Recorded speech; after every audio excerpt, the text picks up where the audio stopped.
Hey there, today I'd like to take the time to discuss a hot topic amongst my friends. Is this Chatterfang deck a bracket 2? My friend is adamant his sits at this level, but the synergy in this deck and the way it can quickly take over a game has me second guessing it whenever he whips it out.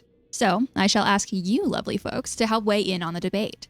Is it, or is it not, a bracket 2? Chatterfang the Squirrel General is a 3-mana cost Golgari legendary creature. It has a base kit Forest Walk, which means it cannot be blocked as long as defending player controls a forest. And it reads, if one or more tokens would be created under your control, those tokens, plus that many 1/1 green squirrel creature tokens, are created instead. You can also pay 1 to sack X squirrels and target creature gets plus X minus X until end of turn. Cheap removal when you start looking at the value this deck generates. This deck has a grand total of 35 creatures, 1 planeswalker, 4 sorceries, 6 instants, 7 artifacts, 9 enchantments, and 37 lands. Not a single one of these 99 are a game changer, and there is only 1 tutor in the deck. On a surface level, yeah, you could say it fits the parameters, but let's take a deeper look. First, let's look at the cards that synergize with Commander by generating tokens. We've got Academy Manufactor. If you would create a clue, food, or treasure token, instead create 1 of each. Prosperous Innkeeper, when that ETBs, create a treasure token, and Hangerback Walker. Then there's Ophiomancer, which at the beginning of your upkeep, if you control no snakes, create a 1/1 snake with Death Touch. Scute Swarm, which has landfall, create a 1/1 green insect creature token. If you control 6 or more lands, create a token that's a copy of Scute Swarm instead, then Tireless Provisioner, which is another landfall ability. Geo Master Chef and Chittering Witch, which has the possibility of giving you 6 tokens. Bramble Sovereign, Hazel's Brewmaster, Liege of Hollows, Deep Forest Hermit, Mycolith, Kessig Cagebreakers, Deranged Hermit, Grave Titan, Tendershoot Dryad, Overlord of the Hotwoods, Hornet Queen, Belladro's Witherbloom, Hollowhenge Overlord. Then we have some solid sorceries with Swarmyard Massacre, Rootcast. We have Squirrel Nest, Bastion of Remembrance, and Chitter's Spitter. And what Magic the Gathering deck is complete without a Planeswalker? This one creates a 2/2 black pirate creature token with Menace. Then we have things that double your tokens. Academy Manufacturer, Doubling Season, Parallel Lives, and Second Harvest all increase your token output. And there's the cards that start to affect your life and your opponent's life with tokens entering or leaving the battlefield. We've got Blood Artist, which whenever this creature or another creature dies, target player loses a life and you gain 1. Prosperous Innkeeper, whenever another creature enters, you gain a life. And Nadier's Nightblade. Then we have Bastion of Remembrance. Whenever a creature you control dies, each opponent loses a life, you gain 1. Mirkwood Bats, which is kind of insane. Whenever you create or sacrifice a token, which you will be doing often, each opponent loses a life. And then Moldervine Reclamation. Whenever a creature you control dies, you gain a life and draw a card, which is some extra value, which is half of the win con. Eliminate threats and blockers on your opponent's board while draining their life and gaining life for yourself in the process.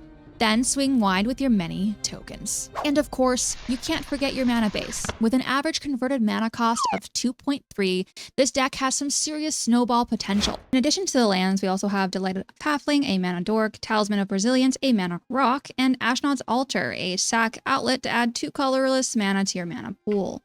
Then we have Phyrexian Altar, another sack outlet, Cryptolith Rite, a way to turn all of your creatures into mana dorks, and Growing Rites of Itlamok. Then there's Journey to Eternity and Black Market, which reads, whenever a creature dies, put a charge counter on Black Market. At the beginning of your pre-combat main phase, add black for each charge counter on Black Market. Here are other support cards throughout the deck that allow you to gain more value off the many creatures on your board. We've got Priest of Forgotten God, which reads, tap, sacrifice 2 other creatures, any number of target players, each lose 2 life, and sacrifice a creature. You add 2 black and draw a card. Morbid Opportunist, whenever 1 or more other creatures die, draw a card. Toski, Bearer's Secrets, whenever a creature you control deals combat damage to a player, draw a card. Then Reaper from the Abyss, some targeted removal. Champion of Stray Souls, a Sack Outlet, and Graveyard Recursion. The Odd Acorn Gang. Squirrels you control have tap, target squirrel gets +2/+2 and gains trample until end of turn. And whenever one or more squirrels you control deal combat damage to a player, draw a card. Yawgmoth Thran Physician. Pay a life, sacrifice another creature, put a -1/-1 counter on up to one target creature, and draw a card. Of course, we have standard removal to help with threats. And some solid ramp to help get mana on board, as one should run in a green deck. There is not much fat you could trim here. Everything works well together like a finely oiled machine, and as long as you keep a solid hand with good mana, you're set. Imagine this. It's turn 3. You have 2 lands plus a Soul Ring on field. You already have Scute Swarm plus a 1/1 insect. You cast Chatterfang with Soul Ring and 1 green. Play a land. You create an insect and a squirrel. Turn 4, you top deck just what you needed to really get the ball rolling. Bastion Remembrance. You cast that, create a soldier, and a squirrel. Play a land. Create an insect, and a squirrel. It's only turn 4, and you already have 9 creatures on field. Sure, maybe Scute gets removed, but you have other token generators. Enough that you should be drawing into them pretty frequently. Now, imagine you had any of the doublers, Blood Artist, or Cryptolith, right, available in hand. Even if a couple of things got removed on board, probably your Scute Swarm, you'd have the ability to really get out of hand by turn 6 or 7. On paper, it fits into bracket 2, because it doesn't run any of the game changers, Mass Land Denial or Tutors. But the intent and the synergy might just be enough to push it over that edge into a more optimized zone. And in a bracket that historically does not run as much interaction or targeted removal, other folks in the pod may struggle to keep up with the board state before it's too late. So I ask again, is this deck truly only a bracket 2? If you'd like to see more MTG content, please click like, subscribe, and hit that bell icon to be notified when I post. See y'all Wednesday and Saturday on Twitch for more Magic the Gathering shenanigans.